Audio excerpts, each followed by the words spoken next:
लोना थिंख्रबा लालहौलो pre park के chairman हाइक्रुजम इबोतोंबी खुमन्ना मनुंग मतम चादना लैखिदबदा लोना थिंख्रबा लालहौलो कांग्लैपाक कम्युनिस्ट पार्टी अमसोंग मसिगी लानमी संगलुप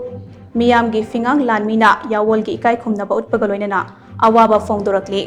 पार्टी असिगे information and publicity in charge S मंगालना थादोरकपा अवाबा फोंदोकपगी चेरोल अमना हाई लुचिंगबा असि इंगतपा वांगांगंदबा मचंग ओइबा वांगांगबा मिसकनी हिरम अमगी मतंगदा हंगलुबा अमदे तानरुबा मतमदा हराउना अमदे थवाई याउना संदोकना ताकपिरंबा लुचिंगबने